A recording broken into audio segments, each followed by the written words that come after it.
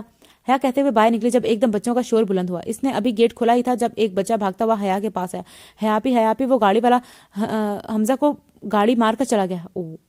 وہ بال لینے لگا تھا تو آگے سے کار آ گئی. اور تمہیں پتا ہے جسم میں جان کیسے نکلتی ہے؟ تمہیں پتا ہے جب جسم میں ایک حصہ جیسے جیتے جی کاٹ دیا جائے تو کتنا درد ہوتا ہے. وہ بھاگتے ہوئے حمزہ کی طرف بڑھی. بچوں کے پیچھے کیا وہ خون میں نہائے حمزہ کو اپنے بازو میں لیا. حمزہ میرے بچے, آنکھیں کھولو. حمزہ کیا ہوا, ہوش کرو, پلیز اٹھو. ہومی میری جان. اتنی دیر میں سلمہ بیگم بھی باہر آ گئی. حیا نے حمزہ کو ان کی گود میں دیا اور خود جیا کے گھر کی طرف دوڑ لگا دی. دروازہ آج بھی دھڑم سے کھلا تھا مگر آج کچھ بھی پہلے جیسا نہیں تھا. زہیب بھائی کہاں ہیں آپ؟ اس نے بلند آواز میں زہیب کو پکارا. حیا کیا ہوا, یہ تمہارے کپڑوں پر خون کیسا ہے؟ جیا نے گھبرا کر پوچھا. زہیب بھائی کہاں ہے جیا؟ وہ کمرے میں ہے مگر ابھی جیا نے اسے بتایا ہی تھا کہ زہیب نیچے آتا دکھائی دیا. وہ شاید حیا کی آواز سن چکا تھا. بھائی گاڑی نکالے, میری ہومی کو کچھ ہو گیا ہے, پلیز جلدی سے آ جائیں. وہ کہہ کر رکی نہیں تھی بلکہ باہر کی طرف بھاگ گئی. فاروق صاحب آج گھر نہیں تھے, وہ کسی دوست کی عیادت پر گئے تھے. حیا منہ پر ہاتھ رکھے صدمے کسی کیفیت میں کھڑی تھی جب زہیب بھاگ کر کمرے سے چابی لے کر آیا اور باہر کی طرف بڑھا جب جیا بھی اس کے پیچھے بھاگی. وہ تینوں حمزہ کو لے کر ہاسپٹل روانہ ہو گئے. حمزہ کو ہسپتال لائے 3 گھنٹے ہو چکے تھے مگر ابھی تک ڈاکٹر باہر نہیں آیا تھا. حیا خاموشی سی ویٹنگ چیئر پر جیا کے ساتھ بیٹھی تھی. وہ رو نہیں رہی تھی, وہ آج خاموش تھی. بس زہیب پاس ہی کھڑا چکر کاٹ رہا تھا جب ڈاکٹر باہر آیا. زہیب صاحب بچے کے دماغ پر گہری چوٹ آئی ہے, آپریشن کر دیا گیا ہے, اللہ نے تو صبح تک ہوش آ جائے گا, آپ دعا کر دیے گا. زہیب حیا کی طرف آیا اور اسے تسلی دی کہ حمزہ ٹھیک ہو جائے گا. وہ بس ویران چہرہ لیے زہیب کو دیکھتی رہی. شام تک فاروق صاحب بھی آ گئے تھے اور انہوں نے حیا کو یہ کہہ کر زبردستی گھر بھیج دیا تھا کہ صبح حمزہ کو ہوش آ جائے گا تو آ کر مل لینا. زہیب جیا اور حیا کو گھر چھوڑ کر دوبارہ پھر بھی ہسپتال چلا گیا. جیا حیا کے کمرے میں لے آئی تھی. سلمہ بیگم نے اس سے حمزہ کا پوچھا. اس نے انہیں بتا دیا کہ فکر کی کوئی بات نہیں ہے, صبح تک حمزہ کو ہوش آ جائے گا. سلمہ بیگم جائے نماز بچھا کر اپنے بچے کی زندگی کے لیے دعائیں مانگ لگ گئی. جیا حیا کے کمرے میں چھوڑ کر خود کچن میں آ کر کچھ کھانے کو لینے آئی. حیا نے رات کو کھانا کھایا تھا. ابھی اس نے فریج کھولا ہی تھا کہ جب اس کے ہاتھ میں پکڑا موبائل بجنے لگا. زہیب نے کال تھی. جیا حیا کہاں ہے؟ اسے میں کمرے میں چھوڑ کر آئی ہوں اور کچن میں اس کے لیے کچھ کھانے کے لیے بنا لی ہوں. اسے اچھی طرح کھانا کھلا دو حیا, وہ بھوکھی نہ رہے. آپ نے مجھے یہی بتانے کے لیے کال کی ہے زہیب؟ نہیں. پھر زہیب حمزہ نہیں رہا ہے جیا. جیا کا حمزہ مر گیا ہے, زہیب نے کہا اور جیا نے فریج کا سہارا لے کر خود کو گرنے سے روکا. جیا حوصلہ رکھو, تم نے ہی حیا کو سنبھالنا ہے, ہم حمزہ کو لے کر آ رہے ہیں, میں کچھ ہی دیر میں. زہیب نے کہہ کر فون بند کر دیا اور جیا کانپتے ہاتھوں کے ساتھ کھانا نکالنے لگی. کھانے کی ٹرے لے کر وہ کچن سے نکلی جب اس کی نظر مسلح پر بیٹھی سلمہ بیگم پر پڑی. جیا نے بے اختیار آنکھیں کرب سے میچ لی. وہ بوجھل قدم اٹھاتی سیڑھیاں چڑھنے لگی. وہ حیا کے کمرے میں آئی تو وہ بیڈ سے ٹیک لگائے نڈھال سی بیٹھی تھی. جیا اس کے پاس بیٹھی اس کے انتظار کرنے کے باوجود اسے کھانا کھلاتی رہی. میرے ہومی کو کچھ ہوگا تو نہیں نا, وہ ٹھیک تو ہو جائے گا نا جیا؟ اور جیا نے بہت تکلیف سے اسے دیکھا. ہاں وہ ٹھیک ہو جائے گا. میں نے زندگی میں اللہ پر بس 2 دفعہ ہی گڑ گڑا کر دعا مانگی ہے جیا. ایک بار تب جب تمہیں گولی لگی تھی اور ایک بار ابھی اپنے حمزہ کے لیے. جب میں تمہارے لیے دعا مانگی تھی نا جیا, میں اللہ سے کہہ رہی تھی کہ وہ تمہیں بچا لیں. بس میں زندگی میں کبھی ان سے کچھ نہیں مانگوں گی جیا. میں نے تو کبھی اپنے حمزہ کا سوچا ہی نہیں تھا. میں نے تو تب سوچا ہی نہیں تھا کہ مجھے کبھی اپنے حمزہ کے لیے بھی یہی کہنا پڑے گا. میں اپنے وعدے سے مکر گئی ہوں جیا. میں پھر اللہ سے یہی کہہ رہی ہوں کہ میرے ہومی کو بچا لیں. میں عمر بھر کچھ نہیں مانگوں گی مگر مجھے یقین ہے جیا وہ میری اب بھی سن لے گا. وہ تو رب ہے نا, اس نے کون سا مشکل کچھ ہے, وہ میرے سنے گا. ہاں ضرور سنے گا. حیا کھوئے ہوئے انداز میں بول جا رہی تھی اور جیا بس دکھ سے اسے دیکھ رہی تھی. جیا اللہ ہماری ساری دعائیں سنتا ہے, اسے اس بات سے کوئی فرق نہیں پڑتا کہ ہم کتنی بار اسے دعا مانگتے ہیں. مگر حیا اللہ کچھ دعائیں تو قبول کر لیتا ہے لیکن بعض دعائیں وہ اپنے پاس سنبھال کر رکھ لیتا ہے جس کا اجر وہ قیامت کے دن ہمیں دے گا. حیا اللہ نے تمہاری دعا بھی سنبھال کر رکھ لی ہے جیا نے کب سے کہا. اور حیا بس اس کے منہ دیکھتی اس کی بات کو سمجھنے کی کوشش کر رہی تھی اور تبھی باہر سے گاڑی کی آواز آئی. حیا ایک جھٹکے سے اٹھی. ننگے پاؤں وہ تیز سیڑھیاں پھلانگ کر نیچے آتی تو باہر کا دروازہ کھلا اور فاروق صاحب حمزہ کو گود میں اٹھائے اندر داخل ہوئے. زہیب بھی ساتھ تھا. ہینا بھاگ کر اپنے باپ کے ہاتھ میں حمزہ کو لیا. بابا کیا ہوا ہے اسے؟ ڈاکٹر نے اسے گھر کیوں بھیج دیا ہے؟ ابھی تو وہ ٹھیک نہیں ہوا, ابھی تو یہ زخمی ہے. بابا تمہارا حمزہ مر گیا ہے حیا, مر گیا ہے. فاروق صاحب نے دکھ سے کہا. ارے نہیں بابا, آپ کو کوئی غلط فہمی ہوئی ہے, حمزہ نہیں مر سکتا, وہ تو نہیں مر سکتا. حیا کہتے ہوئے حمزہ کو گود میں لیے نیچے بیٹھتی چلی گئی. سلمہ بیگم اور بچیاں بھی اس کے پاس ہی بیٹھی رو رہی تھی. میرا حمزہ زخمی ہے, بس اسے کچھ نہیں ہوا, وہ یہ سو رہا ہے, آپ لوگ روئیں مت. جیا انہیں کہو روئے مت, میرا حمزے کو کی نیند خراب ہو جائے, بہت چوٹیں آئی ہیں, تبھی آرام کر رہا ہے. تم لوگ فضول میں ہی روئے جا رہے ہو. میں تو نہیں رو رہی, تم لوگ کیوں رو رہے ہو؟ سلمہ اسے کہو چپ ہو جائے ورنہ میرا کلیجہ پھٹ جائے گا. اسے کہو سلمہ, اسے کہو. حیا چپ ہو جاؤ. ارے کمبخت چپ ہو جا, مر گیا ہے تیرا حمزہ, جی بھر کر رو لے آج. مگر حیا پھر بھی بولی جا رہی تھی, اسے کچھ سنائی نہیں دے رہا تھا. وہ بار بار حمزہ کی پیشانی چومتی, اسے ساتھ لگاتی, مگر اس کا بے جان وجود میں کوئی حرکت نہ ہوئی. حمزہ کو غسل دیا جا چکا تھا, خاندان کے لوگ جمع ہو چکے تھے. اب کچھ ہی دیر میں حمزہ کی تدفین کے لیے جایا گیا تھا. حمزہ کب سے تمہیں آوازیں دے رہی ہوں, آج میری بات نہیں سن رہے تم آج اپنی آپی کی بات کیوں نہیں سن رہے تم؟ میں تھک چکی ہوں تمہیں پکار پر. امی یہ اتنی گہری نیند کیوں سو رہا ہے آج, یہ اٹھ کیوں نہیں رہا, اس کی آنکھیں کیوں بند ہیں؟ امی یہ میرے ساتھ کھیل کیوں نہیں رہا آج, کیا یہ مجھ سے روٹ گیا ہے؟ حمزہ تم ایک بار اٹھ جاؤ, میں تمہیں منا لوں گی, تم جو چاہو گے چاہے ہوگا میں لا دوں گی, مگر اس طرح مجھ سے روٹ تو نہ. بیٹا میرے دل کو کچھ ہو رہا ہے, پلیز مجھ سے بات کرو. امی اسے کہے نا یہ مجھ سے بات کرے, اسے کہے نا میری بات کا جواب دے. حیا چپ ہو جا کمبخت, تیری زبان ہمیشہ سے یوں ہی چلتی ہے, کبھی تو منہ بند کر لیا کر, کبھی تو میری بات مان لیا کر. حیا سلمہ بیگم نے روتے ہوئے اسے کہا. امی وہ میرے بیٹے کو بیچ سڑک میں کچل کر چلا گیا, اسے رحم نہیں آیا, کتنا ظالم تھا وہ, اس کے سینے میں دل نہیں تھا کیا؟ وہ اسے مار کر آگے کیسے بڑھ گیا؟ اس کے دل کو کچھ نہیں ہوا. امی میرے لاڈوں میں پلے بیٹے کو یوں بے دردی سے مار گیا, ان ہاتھوں میں کھلایا میں نے اسے. امی میرا شہزادہ, اللہ مجھے بھی رونا آ رہا ہے. امی میرا شہزادہ جیسے بیٹا بیچ سڑک میں رول گیا, میرا شہزادہ بیچ سڑک میں رول گیا. امی حیا چپ ہو جا, پاگل ہو جا کی, چپ ہو جا. سلمہ بیگم نے اس کے منہ پر ہاتھ رکھ کر اسے خاموش کروایا. اس کی باتیں سن کر ان سب کو رلا رہی تھی. پھر فاروق صاحب نے زہیب کو چارپائی اٹھاتے کے لیے اشارہ کیا تو وہ آگے بڑھا. جیسے زہیب جھکا, حیا نے فوراً حمزہ کے دونوں ہاتھ رکھ لیے.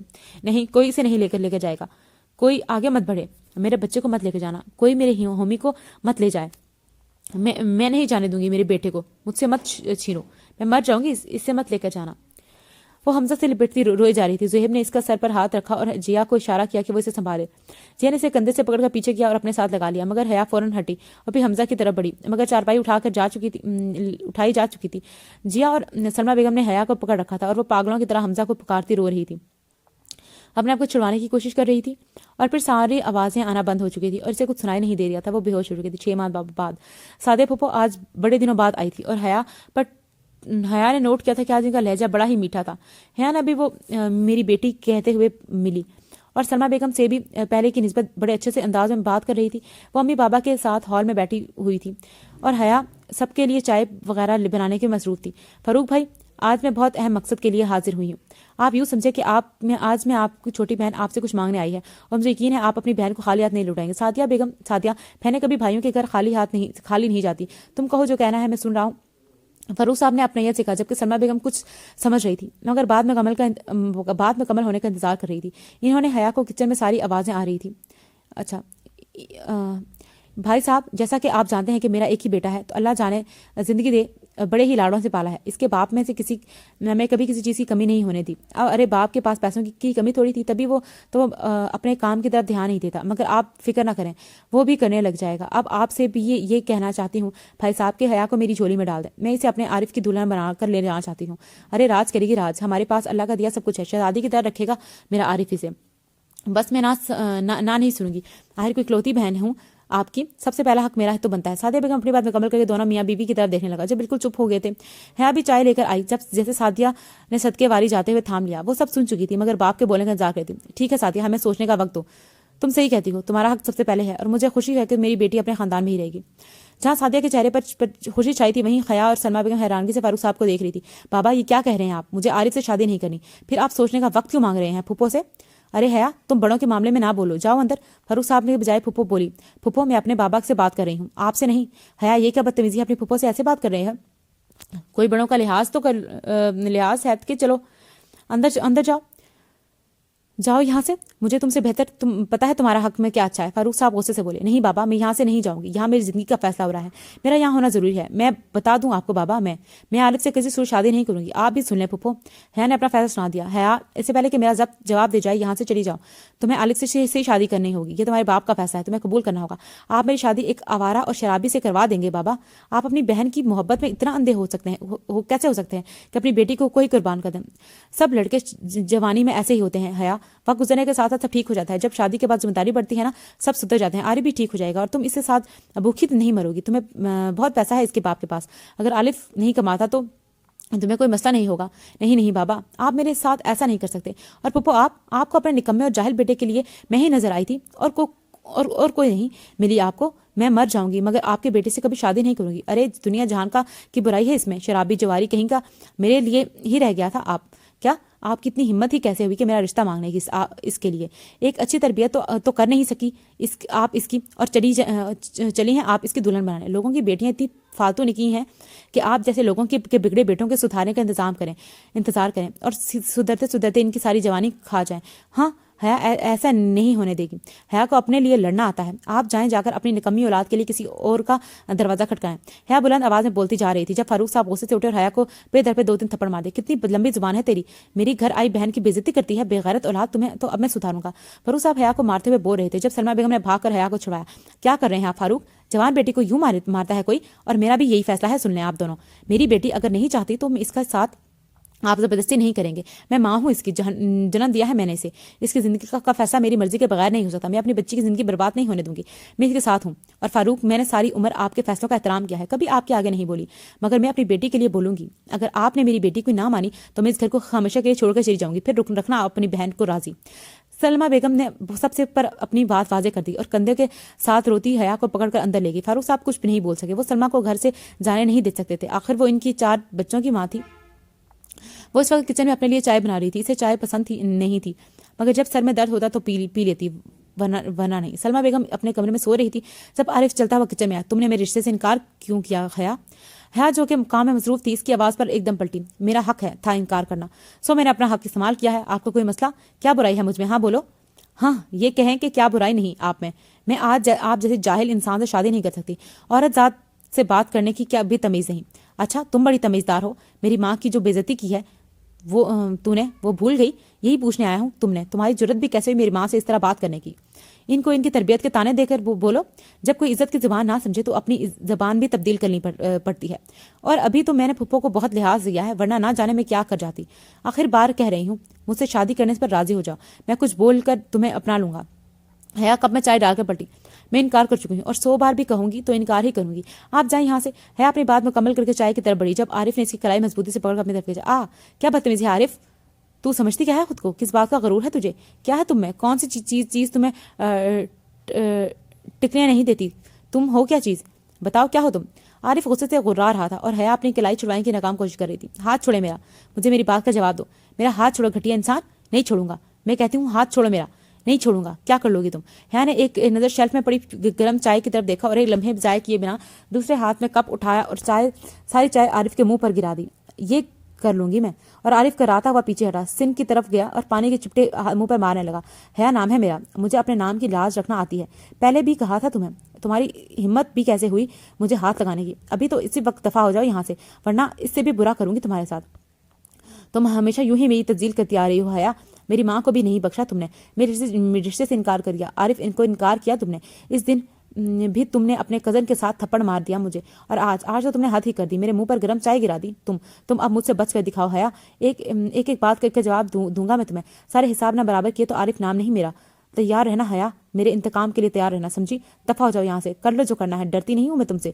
تم خبیث انسان, تم سے اچھی کی امید بھی نہیں کی جا سکتی. دیکھ لوں گا تمہیں حیا. Get out.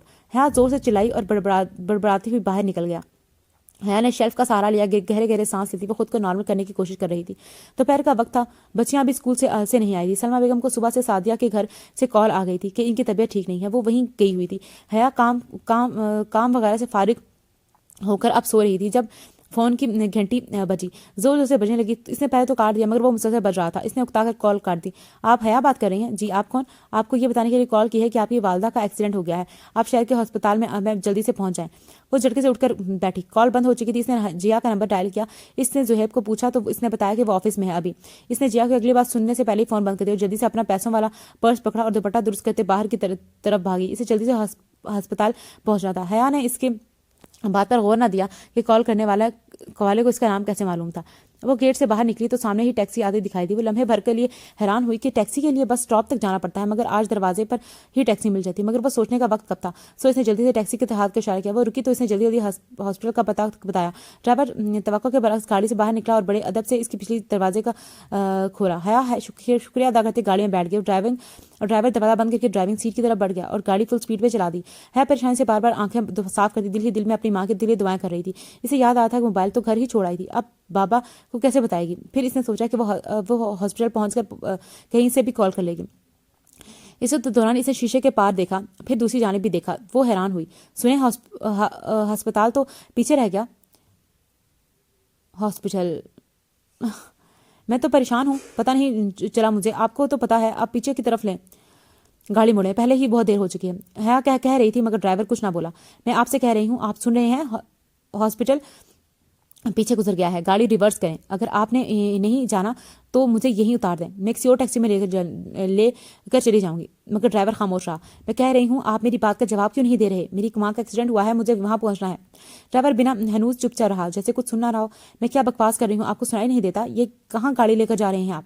حیا نے اب کی ذرا بلند آواز میں کہا. تمہاری ماں کا کوئی ایکسیڈنٹ نہیں ہوا, آپ چپ کر کے بیٹھ جاؤ, میرا سر مت کھاؤ. کیا مطلب ہے تمہارا؟ کہاں لے کر جا رہے ہو مجھے؟ میں نے کہا نا چپ کر جاؤ اور مجھے میرا کام کرنے دو. کیسا کام؟ کس کام کی بات کر رہے ہو تم؟ وہی کام جس کے لیے مجھے پیسے دیے گئے ہیں, تمہیں اغوا کرنے کے لیے. وہی آسمان تھا جو حیا کو اپنے اوپر گرتا محسوس ہوا تھا. ایک لمحہ لگا تھا اسے سب کچھ سمجھنے میں. عارف. اور اس نے گاڑی کا دروازہ کھولنے کی کوشش کی مگر وہ باہر سے لاک تھا اور دوسری دروازے کی طرف بڑھی مگر وہ بھی بند تھا. گاڑی روکو, مجھے جانے دو پلیز, مجھے جانے دو. میرے ساتھ ایسا مت کرو, گاڑی روکو. ڈرائیور نہیں بولا. میں تم سے کہہ رہی ہوں گاڑی روکو, مجھے گھر جانا ہے. میرے گھر والے میرا انتظار کر رہے ہوں گے. گاڑی روکو, مجھے جانے دو پلیز. وہ ابھی خاموش تھا جیسے کسی کوئی فرق نہ پڑا ہو. اور پھر حیا چیختی چلاتے رہی یہاں تک کہ اس کی آواز بیٹھ گئی. رو رو کر آنکھیں سوج چکی تھی مگر اس پتھر دل انسان نے اس کی ایک نہ سنی تھی اور گاڑی چلا رہا تھا. وہ گاڑی ایک ویران سے میدان میں لے آیا. حیا نے باہر ونڈو سے دیکھا تو سامنے ہی عارف اپنی گاڑی کے ساتھ کھڑا تھا. حیا نے نفرت بھری نگاہ اس پر ڈالی اور رخ پھیر لیا. ڈرائیور نے گاڑی اس کے قریب جا کر روکی, باہر نکلا. حیا والی سائڈ کا دروازہ کھولا اور خود پیچھے ہٹ گیا. عارف نے آگے بڑھا اور حیا کو زور سے کھینچ کر باہر نکالا. ذلیل گھٹیا انسان, چھوڑ دو مجھے. حیا چلائی تھی مگر اس نے اپنی گاڑی کا پچھلا دروازہ کھولا اور حیا کو اندر پھینکا. ٹیکسی والا اپنی گاڑی کو لے کر جا چکا تھا. عارف نے دروازہ لاک کیا اور خود ڈرائیونگ سیٹ پر آ گیا. عارف تم اچھا نہیں کر رہے میرے ساتھ, مجھے جانے دو پلیز, مجھے جانے دو. ہاں بھول ہے تمہاری حیا, میں تمہیں جانے دوں گا. ابھی ہی وہ وقت آیا ہے بدلے لینے کا اور تمہیں چھوڑ دوں, ایسا کبھی نہیں ہوگا. تم ایسا کیسے کر سکتے ہو عارف؟ میں تمہارے ہی خاندان کی لڑکی ہوں, تم اپنے خاندان کی عزت کو یوں بدنام کرو گے کیا؟ میں تمہارے سگے ماموں کی بیٹی ہوں, کچھ تو لحاظ کرو. مجھے اب کچھ نہیں, مت سمجھاؤ. میرے ساتھ وہ سب کرنے سے پہلے سوچا تھا تم نے, اور تم نے کون سا لحاظ کیا تھا؟ میں تمہاری سگی پھپھو کا بیٹا ہوں, تم نے تو میری ماں کا بھی لحاظ نہیں کیا تھا. اب تم جو بھی کہہ لو مجھ پر کوئی چیز اثر نہیں کرنے والی. تمہیں اللہ کا واسطہ ہے عارف, مجھے گھر جانے دو پلیز. میں تمہارے آگے ہاتھ جوڑتی ہوں, ایسا ظلم مت کرو. تم عمر بھر بچتاتے رہو. یہی چاہتا ہوں میں حیا کہ تم میرے آگے رو گڑ گڑاؤ. میں تمہیں ایسے ہی ٹوٹتے ہوئے دیکھنا چاہتا ہوں. میں تمہارا غرور توڑنا چاہتا ہوں. مگر تم نے تو بڑی جلدی بہت ہمت ہار تھی. تم وہی حیا ہو نا جو مجھے بڑھ چڑھ کر باتیں کرتی تھی, میری جواری شرابی آوارہ کہتی تھی نا. دیکھو آج میرے آگے فریاد کری ہے. ہاں مگر ابھی تو کھیل شروع ہوا ہے. ابھی تو تمہیں بہت رونا ہے. ابھی تو میں تمہیں بہت رونا ہے, بہت تڑپانا ہے. ابھی تمہیں سزک کر مر جاؤ کہ تمہیں بہت مان تھا نا اپنے نام پر. کیا کہتی تھی تم؟ کہ حیا نام ہے میرا. ہاں تمہارا وہ خچر کروں گا کہ تم اپنا نام لیتے ہوئے بھی شرم آئے گی. تم دیکھتی جاؤ بس. وہ بولتا جا رہا تھا اور حیا کے جسم میں تو جیسے جان ہی نہیں رہی تھی. اس کے ہاتھ پاؤں ٹھنڈے ہو رہے تھے. اس سے اپنا سر گھومتا ہوا محسوس ہو رہا تھا. عارف میں تم سے اپنے رویے کی معافی مانگتی ہوں. میں سب کے سامنے تم سے معافی مانگنے کو تیار ہوں, مگر مجھے گھر جانے دو پلیز, مجھے جانے دو. نانا حیا بی بی, اب معافی تلافی کا وقت گزر چکا ہے. اب انتقام کا وقت آیا ہے, صرف انتقام. تم کہاں لے کر جا رہے ہو مجھے؟ بہت دور, جہاں تمہارے ماں باپ کبھی تم تک نہ پہنچ سکے. وہاں پر تم ہوگی اور میں, بغیر نکاح کے. ہاں نہیں تمہیں اللہ کا واسطہ ایسا نہیں کرو گے، ایسا نہیں ہوگا۔ حیا بار بار فریاد کر رہی تھی، مسلسل بولنے کی وجہ سے اس کی آواز بمشکل نکل رہی تھی، مگر وہ مست سا گاڑی ڈرائیو کر رہا تھا۔ مجھ سے کوئی واسطہ اثر کرے گا، جتنا مرضی بول لو، مجھے تم پر رحم نہیں آنے والا۔ نفرت کرتا ہوں میں تم سے، شدید نفرت، اور اب تم اس نفرت کی آگ میں جلو گی۔ عارف، تمہیں آخری دفعہ کہہ رہی ہوں، مجھے آزاد کر دو۔ اس دفعہ حیا نے کہا تو اس کی آواز میں ایک عجیب سی کی مضبوطی، جیسے وہ اسے وارن کر رہی ہو، مگر عارف نہ سمجھا۔ تم جتنی بار مرضی کہہ رہے لو، میں جو ٹھان چکا ہوں وہ کر کے ہی دم لوں گا۔ اور حیا نے واقعی ہی اسے آخری دفعہ کہا تھا۔ عارف ابھی بھی بول رہا تھا۔ حیا نے زور سے اپنی آنکھیں صاف کی، اپنے سر سے دوپٹہ اتارا، اسے رسی کی انداز میں لپٹا اور پھر اسے اپنے پیچھے سے عارف کی گردن میں ڈال کر اسے کھینچ لیا، اسے اپنی طرف کھینچا۔ وہ ایک دم گھبرا گیا اور چھڑوانے کی کوشش کرنے لگا، مگر وہ ڈرائیو کر رہا تھا، اس سے چھڑوایا نہ گیا۔ ہاں میں کہا تھا حیا نام ہے میرا۔ ہاں میں حیا تھا۔ ہاں میں نے کہا تھا اپنے نام کی لاج رکھنا آتی ہے۔ ہاں میں رکھوں گی اپنے نام کی لاج۔ اگر منتیں کر رہی تھی تو اس کا مطلب یہ نہیں تھا کہ میں کمزور ہوں یا تم سے ڈر گئی ہوں، بلکہ میں تمہیں موقع دے رہی تھی کہ خود کو بچا لو مجھ سے۔ حیا تم جیسے مردوں سے نہیں ڈرتی، حیا صرف اللہ سے ڈرتی ہے۔ گھٹیا عورت، چھوڑو مجھے، میں اتنی آسانی سے نہیں مروں گا، تجھ سے انتقام لے کر مروں گا، نہیں چھوڑوں گی، مار دوں گی یا مر جاؤں گی۔ میں کہا نا مجھے اپنے نام کی لاج رکھنا آتی ہے۔ حیا نے اس کی گردن پر مزید بڑھاؤ ڈالا، مگر اتنا نہیں کہ اس کی سانس رک جائے۔ وہ اب بھی اسے موقع دے رہی تھی۔ اگر مجھے یہیں اتار دو تو میں تمہیں چھوڑ دوں گی، تمہیں نہیں روکوں گا گاڑی، میں اپنی ضد پوری کر کے رہوں گا، میں تمہیں برباد کر کے رہوں گا۔ مگر اس نے موقع گوا دیا تھا۔ حیا نے پوری قوت سے دوپٹہ اپنی طرف کھینچا اور پھر عارف کی گرفت اسٹیئرنگ پر کمزور ہوئی اور گاڑی خود ہی دائیں جانب ہونے لگی، اور پھر سامنے سے آتے ٹرک سے ٹکرائی تھی اور گول گول گھومتی سڑک کی دائیں طرف گرتی چلی گئی تھی۔ 1 ماہ بعد ہاں 1 ماہ سے ہاسپٹل میں تھی۔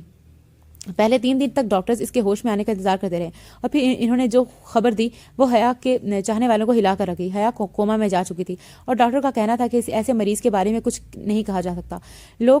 کچھ لوگ بہت جلد واپس ہوش میں آ جاتے ہیں، کچھ 2 سال میں، کچھ کو 12 سال بھی لگ جاتے ہیں، اور کچھ قومیں میں ہی اس دنیا سے چل جاتے ہیں۔ عارف معذور ہو چکا تھا، اس کی دونوں ٹانگیں اور ایک بازو ہمیشہ کے لیے ناکارہ ہو چکا تھا۔ اس نے سارے خاندان والوں کے سامنے اپنے جرم کا اعتراف کیا تھا کہ کیسے وہ حیا کو غلط نیت سے لے کر گیا تھا، اور پھر حیا نے کیسے اپنی عزت بچانے کے لیے سب کیا۔ فاروق صاحب نے اپنی بہن سے ملنا چھوڑ دیا تھا، انہوں نے عارف کو معاف نہیں کیا تھا۔ عارف کو اپنی غلطی کا احساس تو ہو گیا تھا، مگر اب اس کا کوئی فائدہ نہیں تھا، اب صرف پچھتاوا باقی تھا۔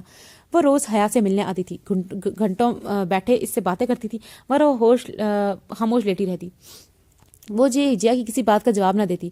باتیں کر کے جیا کا سر کھا جانے والی لڑکی اب خاموش رہتی تھی۔ وہ اس کا ہاتھ تھامتے بیٹھی اس کی باتیں کرتی رہتی تھی۔ بندہ پہلے دروازہ نوک کرتا ہے، پھر آرام سے کھول کر اندر آ کر سلام کرتا ہے۔ اف، مجھ سے نہیں ہوتے ایسے ادب و اداب، بڑے والے مشکل ہیں، تم ہی کیا کرو۔ بندہ گھر آئے مہمان کو کوئی چائے پانی ہی پوچھ لیتا ہے۔ اچھا ٹھیک ہے، کر دوں گی ہیلپ، مگر پہلے پلیز بولو۔ جیا، وہ چارجر جل گیا ہے، کچھ دیر تو رک جاؤ، برسات کے بہانے اس طرح جانے کی بات نہ کرو۔ جب تم جانے کی بات کرتی ہو تو میرا دل ڈوبنے لگتا ہے، دھڑکنیں بے ترتیب ہونے لگتی ہیں، سانس رکنے لگتی ہے، طبیعت بے چین سی ہونے لگتی ہے۔ آج ایک بات بتا دو مجھے حیا، جب تم گھر آتی ہو تو تمہیں پیچھے سے کوئی زور کا دھکا دیتا ہے جو تم اسے اس طرح دھڑام سے دروازہ کھولتی ہو؟ بس میری جان، تم سے ملنے کی اتنی جلدی ہوتی ہے کہ دروازہ بیچ میں ہی برداشت نہیں ہوتا۔ جیا، تمہیں پلیٹ کی پڑی ہے، اگر میں مر جاتی تو؟ کبھی کوئی ہارر مووی دیکھنے سے نہیں مرا تو تم؟ ہاں، تم جیسی چیزیں اتنی آسانی سے نہیں مرتی۔ میں اس وقت تمہارے گھر میں ہوں، تو تمہارا اخلاقی فرض بنتا ہے کہ مجھے کھانے کا پوچھو۔ کس کو اس وقت موت آئی ہے؟ تم اس وقت یار، شرم آتی اس وقت کسی کی نیند خراب کرتے ہوئے۔ بندے کو کسی کے گھر ایسے نہیں آنا چاہیے تھا تاکہ سب کو خبر ہو جائے کہ کوئی اہم شخصیت تشریف لا رہی ہے۔ ہائے جیا، تمہیں میری کتنی فکر ہے، کیسے بھاگتی ہوئی آئی ہو۔ اتنا پیار، کہیں بے ہوش ہی نہ ہو جاؤں خوشی سے سنبھالنے سے۔ جیا نے کہا تھا، کہاں پہ تھی میں؟ اور جیا بے اختیار حیا کے ہاتھ پر جھکی پھوٹ کر رو دی تھی۔ جیا میری جان، اٹھ جاؤ اب، اور برداشت نہیں ہوتی تمہاری خاموشی، پلیز ہوش میں آ جاؤ۔ اتنی کیوں سو رہی ہو؟ کیوں ہم سب کو سے روٹ کر سو گئی ہو؟ حیا تم چپ اچھی نہیں لگتی، پلیز بولو حیا، بولو، میں میں تمہیں سننا چاہتی ہوں. میں تمہیں کبھی نہیں کہوں گی کہ تم زیادہ کیوں بولتی ہو. تم بولو حیا, میں تمہیں نہیں ڈانٹوں گی. حیا بولو نا پلیز. حیا بولو خدا کا واسطہ, تمہیں میرے ہاتھ کے کھانے پسند ہے نا؟ میں ساری زندگی تمہیں اپنے ہاتھ سے بنا کر کھانے کھلاؤں گی, تیار ہوں. جو تم کہو گی وہ فوراً تمہیں بنا کر دوں گی. ایک بار اٹھو تو صحیح. حیا اٹھ جاؤ نا. وہ زار اختار روتی سے پکار رہی تھی مگر سامنے گہری خاموشی تھی, اور اسی لمحے جیا نے محسوس کیا تھا کہ حیا کا ہاتھ مکمل ٹھنڈا برف ہو گیا ہے. اس نے سر اٹھایا. حیا کا چہرہ زرد پڑ چکا تھا. اس نے جلدی سے اس کی نبض چیک کی مگر وہ نہیں چل رہی تھی. اسے فوراً سے ڈاکٹر کی آواز دی. ڈاکٹر نے چیک کیا اور پھر اسے سوری شی از نو مور کہتا باہر نکل گیا. اور جیا نے آگے بڑھ کر حیا کے کندھوں سے پکڑ کر سینے سے لگا لیا. جس دن میں چپ ہو گئی نا, سب سے زیادہ تمہیں ہی تکلیف ہوگی. بہت شور کرتے ہیں ہم, بہت خاموشی سے چلے جائیں گے ہم. ختم شد. بہت اچھا تھا بٹ یار پلیز اس کی دوست کا نہ مارتے نا. لیکن اچھا تھا, مجھے اچھا لگا. اس ناول سے میں نے بہت کچھ سیکھا بھی. مجھے بہت اچھا لگا یہ ناول. ٹھیک ہے, آپ لوگ کو بھی ہوپ سے اچھا لگا ہوگا. اور میں اس کے بعد جو تھا نا وہ لمس فنائے محبت کا سیزن 1 سٹارٹ کروں گی. تو آپ لوگ جو ویٹ کر رہے ہو اس کے لیے تھوڑا سوری. اور میں نے ایک دن بیچ میں کچھ نہیں بھی اپلوڈ کیا, اس کے لیے بھی سوری, کیونکہ میرا فنکشن تھا تو مجھے اس میں جانا تھا. تو مطلب کچھ مصروفیت تھی میری اپنی, تو اس وجہ سے میں ریکارڈ ہی نہیں کر پائی اور اس لیے جو ہے نہیں دے پائی. تو اس لیے آپ لوگ پلیز جو ہے میرے چینل کو سبسکرائب کر دیں یار. کیوں نہیں سبسکرائب کر لے؟ میرے سبسکرائبر وہیں بھی اسٹک ہو گئے ہیں, آگے بڑھ ہی نہیں رہی. پلیز آپ لوگ سبسکرائب کر دیں یار, کیا ہو جائے گا. پلیز جو ناول پڑھ رہا ہے نا, پلیز میرے چینل کو جا کے سبسکرائب کرے. اور مجھے جو ہے نا آپ لوگ کمنٹس میں بتائیں آپ لوگ کون سا ناول سننا چاہتے ہو. ٹھیک ہے, اور اپنا بہت زیادہ خیال رکھیے گا. مجھے دعا میں یاد رکھیے گا. ملتی ہوں آپ سے کسی دوسرے ناول میں. تب تک خدا حافظ.